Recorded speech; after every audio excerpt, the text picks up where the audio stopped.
ரொம்பவே ஈஸியான முறையில் பட்டர் சிக்கன் எப்படி பண்ணலான்னு பார்க்கலாங்களா? 1/2 கிலோ சிக்கன் நல்லா வாஷ் பண்ணி வச்சாச்சுங்க. 1 1/2 டீஸ்பூன் இஞ்சி பூண்டு பேஸ்ட்டு, கெட்டி தயிர் 2 டீஸ்பூன் போட்டுக்கலாம். மிளகாத்தூள் வந்து நான் 2 டீஸ்பூன் போட்டுக்கிறேன். மல்லித்தூள் 1 டீஸ்பூன் போட்டுக்கலாம். அதுக்கப்புறம் தக்காளி பியூரி வந்து நான் அரை தக்காளி பழத்தோடைய பியூரி போட்டுக்கிறேன். அதுக்கப்புறம் சிக்கன் மசாலா 1 டீஸ்பூன் போட்டுக்கலாம். தேவையான அளவு உப்பு போட்டுக்கலாம். அதுக்கப்புறம் பார்த்தீங்கன்னா வந்து மெல்ட் பண்ண பட்டர், அது வந்து நான் 4 டீஸ்பூன் ஊற்றிக்கிறேங்க. கொஞ்சமாக லெமன் ஊற்றிக்கலாம்.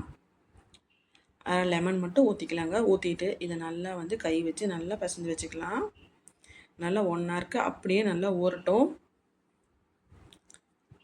அதுவும் சிக்கன் வாங்கினோம்னா யோசிக்காமல் சட்டுன்னு இந்த மாதிரி நீங்கள் ஒன்று பண்ணிங்கன்னா ரொம்பவே சூப்பராக இருக்கும். அதுக்கப்புறம் ஃப்ரைட் ஆனியன்ஸ், அதாவது ஃப்ரைட் பண்ண வந்து ஆனியன் போட்டுக்கலாங்க. 2 பெரிய வெங்காயத்தை நான் ஃப்ரைட் பண்ணி வச்சுருந்தேன், அதை போட்டுக்கலாம். போட்டுட்டு இதை அப்படியே க்ளோஸ் பண்ணி வச்சுருங்க. 1 ஹவருக்கு அப்படியே நல்லா ஊறட்டும். இப்போ பார்த்தீங்களா, இது அப்படியே ஒரு கடாயில் போட்டுக்கலாங்க, மாற்றிக்கலாம். மாற்றிட்டு அதுக்கப்புறமா பார்த்தீங்கன்னா இதில் தண்ணி மட்டும் கொஞ்சமாக ஊற்றி கலக்கி அதில் ஊற்றிடலாம்.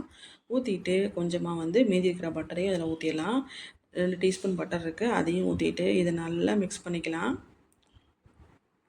பார்த்திங்கன்னா இது நல்லா கிளறி கொடுத்துடலாம். அப்படியே க்ளோஸ் பண்ணி வச்சுருங்க. இது நல்லா வேகட்டும். சிக்கன் வேகும் போது தண்ணி நிறைய விடும். ஸோ அதனால் இது நல்லா வேகட்டும். பரோட்டாக்கெலாம் அல்டிமேட் டேஸ்ட்டில் இருக்குங்க. சாதத்துக்கு ரசத்தோடு நீங்கள் வச்சு சாப்பிட்டிங்கன்னா ரொம்ப சூப்பராக இருக்கும். ரொம்ப ஈஸியான மெத்தடு தான். மறக்காமல் ட்ரை பண்ணி பாருங்கள் நீங்கள். அதாவது வேகவே நல்லா மனம் அதிகமாக இருக்கும். சஹருக்குலாம் நீங்கள் வச்சு சாப்பிடும் போது ரொம்ப லைட்டாகவும் இருக்கும், மசாலாவும் ரொம்பவும் இல்லாமல் ரொம்பவும் நல்லா இருக்குங்க. சாப்பிட்றதுக்கும் ரொம்ப நல்லாயிருக்கும்.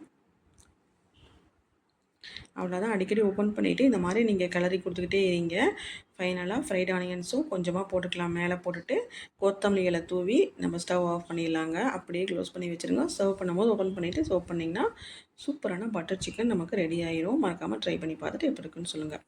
வீடியோ பிடிச்சி லைக் பண்ணுங்கள், ஷேர் பண்ணுங்கள். மறக்காமல் ஃபாலோ பண்ணிவிட்டு நம்ம சேனலை சப்ஸ்கிரைப் பண்ணிக்கோங்க. தேங்க்ஸ் ஃபார் வாட்சிங்.